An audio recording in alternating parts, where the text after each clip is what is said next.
Hello, welcome back to my channel. Today, as you may have guessed, we're going to be talking about Gladiator 2, or as the film likes to call itself, GLADIIATOR.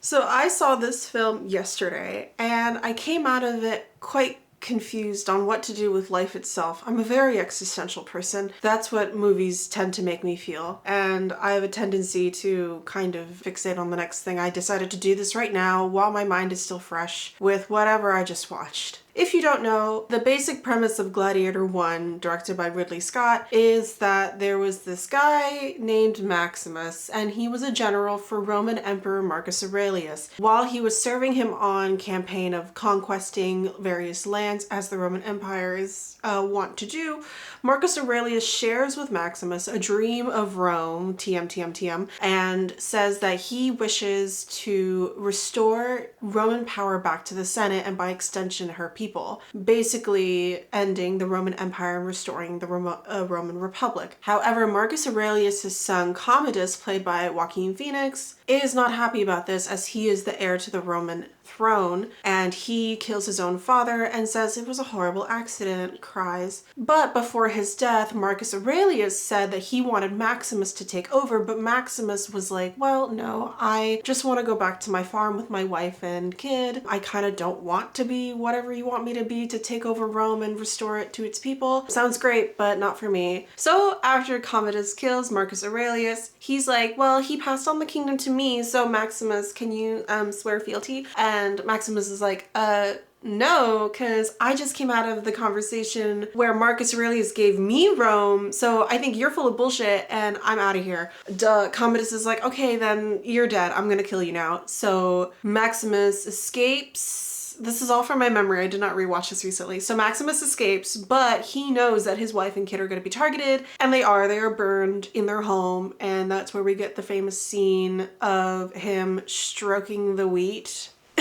Wheat is actually very spiky, but anyway, he's stroking the wheat because he's like, this is like a metaphor for the underworld or whatever. And Maximus, grieving his dead wife and kid, is taken to be a slave and is sold to a gladiator master who trains him to be a gladiator in the Colosseum for the entertainment of the Roman masses. I also totally forgot to mention Connie Nielsen's character, Lucilla, who has her son Lucius. He comes back later. Basically, she and Maximus had a thing a while ago, and they still kind of hold feelings for each other, but she was married and has a kid now. The husband is dead. He doesn't really matter. Yeah, but she has to survive with her weirdo brother Commodus now being emperor, but she's trying her best, as we all are. I don't really remember what her motives were in this movie. Just to wrap up really quickly, because this isn't about Gladiator 1, this is about Gladiator 2, Gladiator. So basically, blah, blah, blah, blah, blah. Maximus does a whole bunch of Colosseum battles, gets really popular. Everyone really likes this cool guy.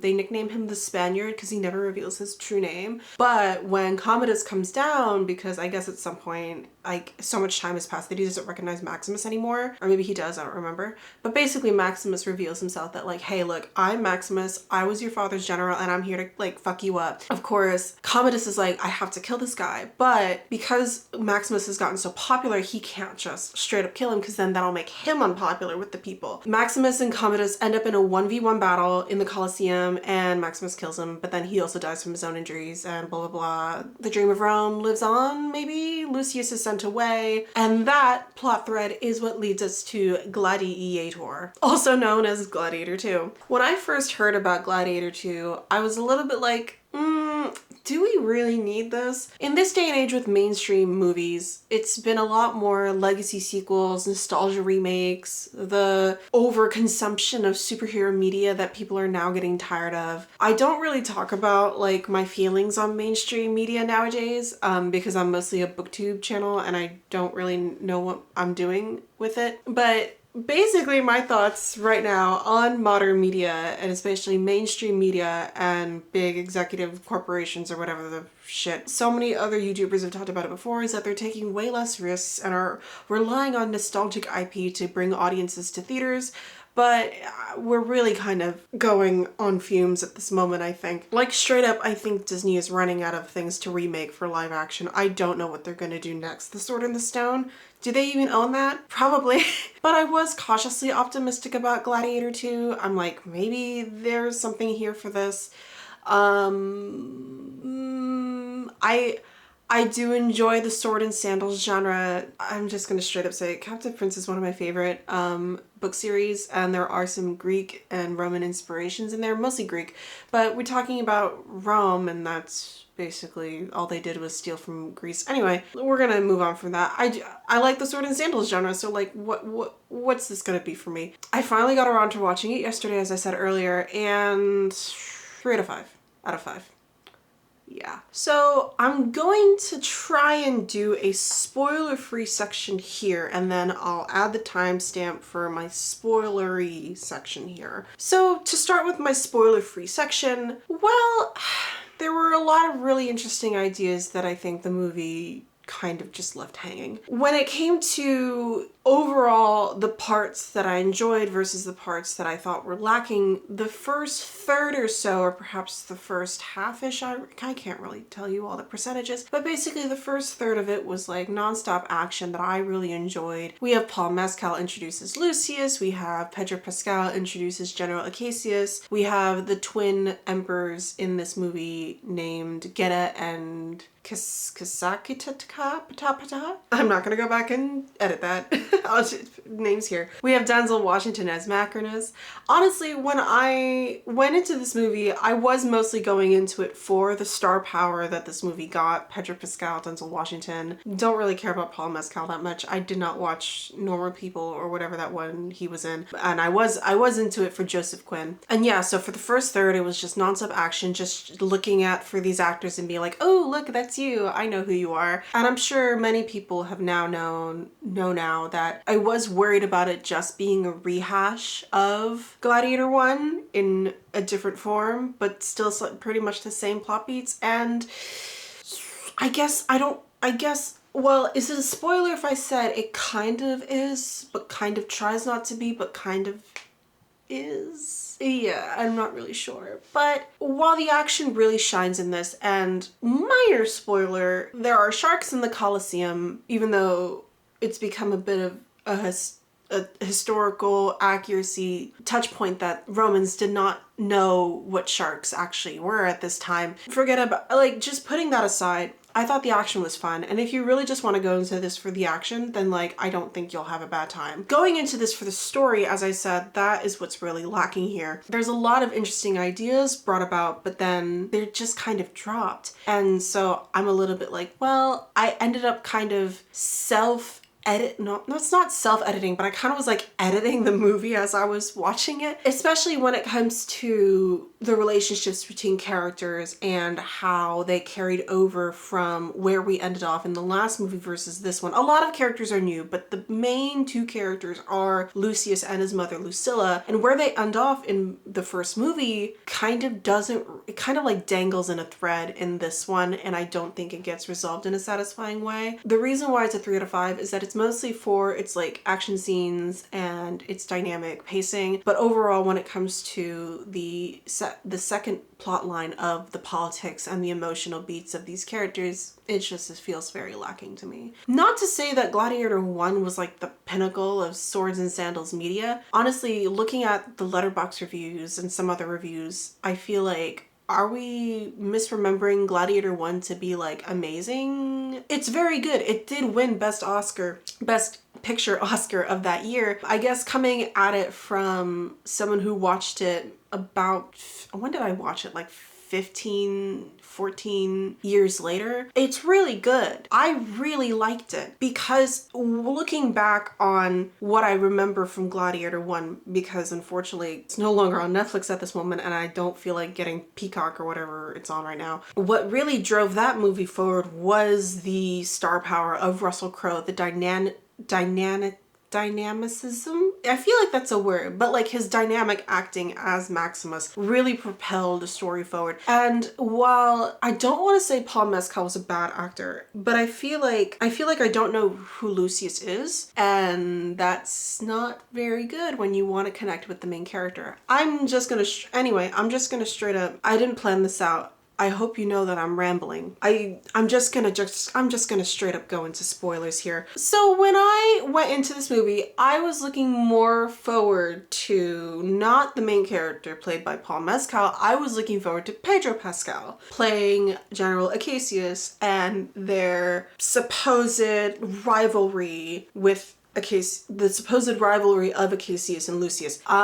We don't get that. So, surprise, it turns out that General Acacius is married to Lucilla in this movie. However, there is the added wrench in the mix where in the beginning of the movie, Lucius is married to this cool girl. She's an archer, and when the Romans invade Numibia, where they've been staying, she is killed in part because of General Acacius's orders to take down the archers and her specifically. So Lucius is taken to Rome, is picked up by a gladiator master, Denzel Washington, who's playing the gladiator master. That's just, that's the beats of Gladiator 1, revenge plot. But what was interesting is that Acacius, responsible for his stepson's wife's death, Acacius's story is that he also wants to take down the corrupt twin emperors. He wants to take them down to restore Rome to its people. The same dream as Marcus Aurelius, whom I think he served for and admired. I was thinking that's super interesting because there are people on the inside and the outside who ultimately want to take down corrupt imperial system. But here's the thing, right? So what I was thinking was going to happen is that Lucius would be confronted with his small but personal goal of revenge against General Acacius. But General Acacius is focused on the big picture of playing the imperial system until he has the resources to take Rome, to lay siege on Rome with his resources, because he still has his troops outside of Rome and they are ready and loyal for him to lay siege on Rome and take down the emperors. And Lucilla is also following General Acacius's lead with this as her stance in power as Marcus Aurelius' daughter. They also have like secret meetings with the Senate. So they all have the big goal of restoring Rome to the Republic. But now Lucilla figures out, thanks to some poetry, that Lucius is alive and he's the gladiator that she saw, but he rejects her because he was like, you sent me away while you were living it up in Rome. I had to fend for myself in the desert, and I made myself a commander in Numibia until your husband killed my wife. I'm after his head. And Denzel Washington's character is enabling Lucius' behavior so he can manipulate him for his own plan of also infiltrating the imperial family to whisper poison into the emperor's ears and to basically use them because they're going nuts with syphilis or whatever, to basically take over Rome from the inside and destroy it. So, but really when you think about it, Denzel Washington's character, Macrinus, and General Cassius's and Lucilla's plan are kind of the same, just the methods are different. Denzel Washington's character wants to destroy Rome, I guess, but then I don't know what that looks like for him. Acacius and Lucilla want to restore Rome to the Republic, like Marcus Aurelius' dream of Rome, TM. Lucius is in the middle of all this, and Macrinus had made a promise to Lucius, is I'm going to give you General Acacius' head. This is an interesting plot point. So here's the thing. At some point in the movie, Denzel Washington's character, I keep saying Denzel Washington's character. I should just say Macrinus, his character's name. I'm not even sure if I'm remembering it right. But basically, Macrinus at some point talks to Lucius and says, I choose gladiators based on not their strength, but their rage. And that is what makes them good gladiators. And if you keep being a good gladiator, you'll be able to buy your way out of freedom like I did. So don't lose your rage. However, he promises General Acacius' head for him, but won't that rage dissipate once his revenge has been satisfied. So that was something that doesn't get addressed. But Macrinus is like the guy that keeps his promises. So he's like, thanks to the debt another senator owed him, that senator betrays Acacius's and Lucilla's plan to call Acacius's troops to lay a coup on Rome, and Acacius and Lucilla are imprisoned for treason. Acacius, he's super popular with the people, so Macrinus, Denzel Washington, is like, look, you can't just kill him like a Christian, because crucifixion, Jesus. Denzel Washington was like, he's not just some average guy. I think you should let the gods decide and have him fight in the Colosseum. Do you want to do a 1v1 with Lucius? And so that is what ends up happening. Acacius and Lucius having this grand battle. Acacius ends up surrendering, and Lucius kind of accepts his surrender and is like, yeah, I guess I don't. I knew this was gonna happen because plot, but I didn't buy it happening as it was happening, because basically Acacius was like, hey, look, I love your mom, and also it turns out your dad was Maximus and I loved him too, and it's like a little bit like, I guess, okay.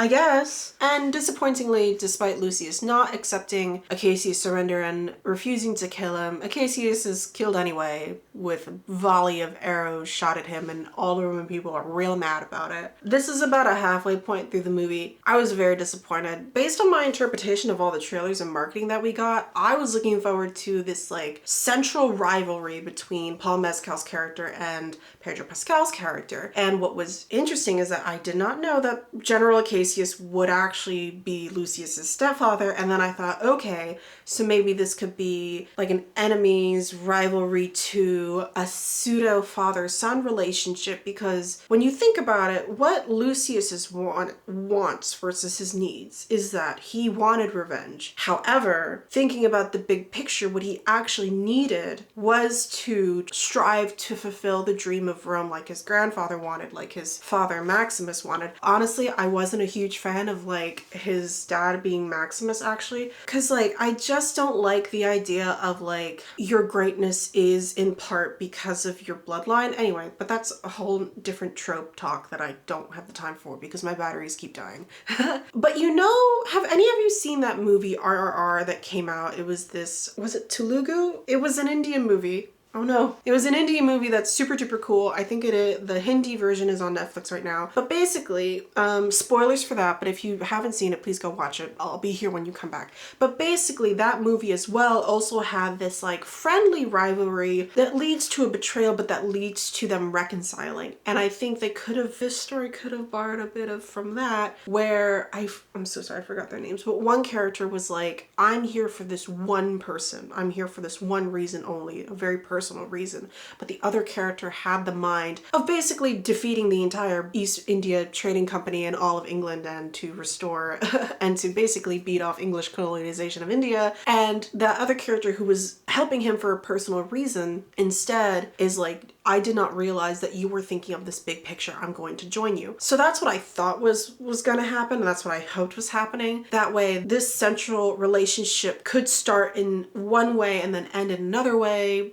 General Casey's probably would have died in my version anyway, because I also recently finished Arcane season 2 and I think the idea of like atoning for your sins, not by killing yourself, but by like dying for a valiant cause or dying by saving somebody. I'm not going to tell you who. Anyway, I think Ridley Scott should have hired me, but that's besides the point. I just had to say right now that I was very disappointed when Pedro Pascal's character dies halfway through, and I guess the twist villain, so to speak, is Denzel Washington's character Macrinus, because he does accomplish his goal of rising into power within the imperial system, ends up leading one brother to kill the other. I still have the image of Joseph Quinn's beheaded head in the Roman Senate in my brain. So Macrinus's plan after this is to have Lucilla executed for treason so that her death will incite more Roman people rioting against the emperor, so he can then persuade the Senate to execute the emperor. And I guess, restore the Roman Republic, which is by extension accomplishing the dream of Rome, TM, TM, TM. Then, of course, Lucius doesn't want his mom to die because at some point he kind of reconciles with her, I guess, because I guess he realized that he needs to think about the greater good or whatever. Now that General Cassius, he said he has no motive, so I guess his new motive is to accomplish the dream of Rome, TM, TM, TM. So of course he doesn't want his mom to die. He ends up freeing his fellow gladiators because now he's established himself. Again, like Maximus in the first movie, he ends up establishing himself as sort of as sort of their de facto leader. So he leads the charge to save Lucilla because Macrinus has devised this like public execution for Lucilla and the senators. What was originally going to be just him defending her against the Praetorians. The Praetorians are like elite soldiers, I guess. Instead of just him, now it's all of these gladiators defending her. Unfortunately, spoiler, I'm still in the spoiler section. Unfortunately, Lucilla is killed by Denzel Washington once he realizes that like his plan is about to fail. So Macrinus, Denzel Washington. How many times have I said Denzel Washington in this video? He ends up killing her on his own. And then of course, Lucius is sad, I guess. I didn't really feel it. Before this point, this is another side plot, is that at some point he had been befriending the gladiator doctor named Ravi. And I'm just gonna say this straight up. I think Ravi and Lucius's relationship was the best developed in this entire movie. I think it was because the camera language just really lended itself well to getting closer with them. Yeah, I was a little bit like, ooh, what's the doctor and the gladiator gonna talk about next? And they're just talking about like Maximus was struck from history, but like the gladiators also remember him and keep a shrine to him. And like, that is in part how Lucius learns to take the mantle of the greater good. I don't know. But anyway, just before this battle, he had asked Ravi to send a message to General Acacius's forces that were outside Rome. Hey, green light, start the siege. So Ravi accomplishes that. So then when Lucilla dies, that's when Lucius goes out to meet with General Acacius's troops at the gates of Rome, just before the Roman army comes to confront them. And then it ends up being that Denzel Washington is also there. And it ends up, of course, being a 1v1 between Denzel Washington's Macrinus and Paul Mescal's Lucius. It was a pretty cool fight. You know what I love? I love it when fights use the environment around them. And since this is outside in the gates, at the gates of Rome, Lucius and Macrinus use the environment around them in their fight, which I thought was really cool. But long story short is that Lucius ends up killing Macrinus. He has this whole rousing speech about how, hey, look, that dream of Rome, maybe not, but we can build a new dream of Rome, TM, TM, TM. Hooray, everyone's saved. Civil war has been averted. I don't know, I'm like, cool, I guess. So how are you gonna establish a new Roman Republic when all the senators are dead? And like, what are you gonna do now? But it ends in like okay, and Lucius is like back at the Colosseum and he's like, hey,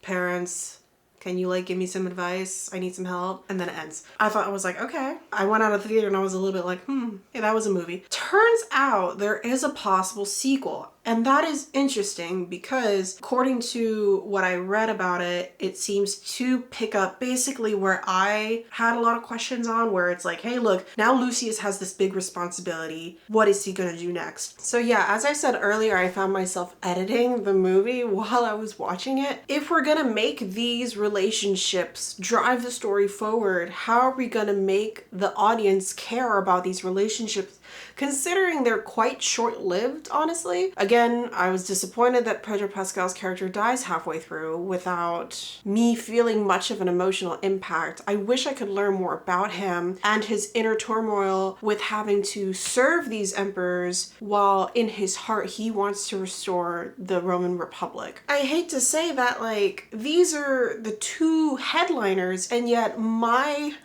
my favorite relationship in this movie was between the main character and his doctor, whom he has like a pretty much only like 3 scenes with, but those scenes were shot in a more intimate and close-up manner that I find myself connecting more with them rather than with Pedro Pascal, even though I literally have Pedro Pascal earrings. So I guess to say that while the production design and action choreography of course are amazing in this movie, overall I couldn't get into it emotionally and the story left me a bit confused. I thought about it, and the thing is that I hate to say, I think it does live in the shadow of its predecessor. Not just in like the references. Well, of course, here's the thing, right? It is a sequel, and they established in the beginning that it's been 16 years since the death of Marcus Aurelius. Of course, the characters would be feeling the after effects of what happened in Gladiator 1. Of course, how much of Gladiator is still in the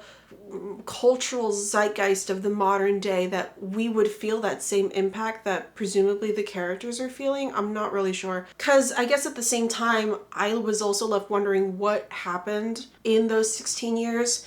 Because even though my knowledge of Roman history is interesting, it's also a bit piecemeal. And of course, Roman history spans hundreds, if not probably 1,000 years. I don't even know.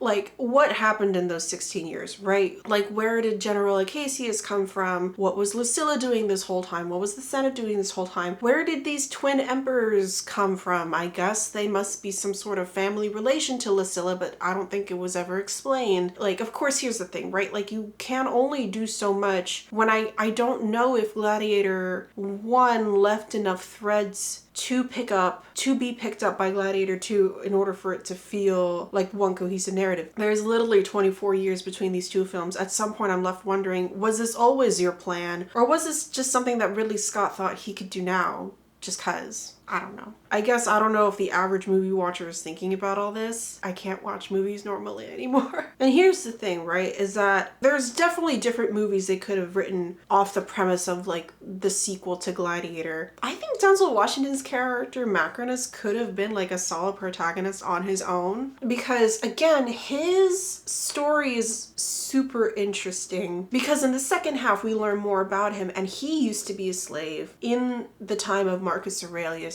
did the gladiator thing, bought his way out, and he wants to destroy that system. But then I feel like if there wasn't going to be a Pedro Pascal, Paul Mescal rivalry, there could be instead a battle of, a battle of justification, like a battle of the means to get to the same end, because let's say Macrinus really has like some sort of incredibly destructive path, such as killing Lucilla, but then Lucius also wants to destroy the imperial system without killing his mom. I don't know. I'm just honestly speculating here. To try and just wrap this all up, there's a lot of interesting points that just did not get explored here. Would I watch the potential third movie in this series? Actually, yes, I would. Would I have a lot of faith in it? Because, to be honest, this second movie just seems milquetoast compared to the grandioseness of the first one. I'm not sure. I don't even know where I was going with that sentence. I just totally lost that sentence right in the middle of it. If you want to see Gladiator 2, honestly, just go. Who cares? Ridley Scott has like 5 other projects planned. I don't know when we're gonna get a third one. This man is like 87 years old. God help him. And with that in mind, thank you for watching. Sorry I don't really feel like getting the clips for this, but Gladiator 2 is still playing in theaters, so if you want to go see it, just watch it. Kiss your fan and friends goodnight, and I'll see you in the next one. Bye-bye.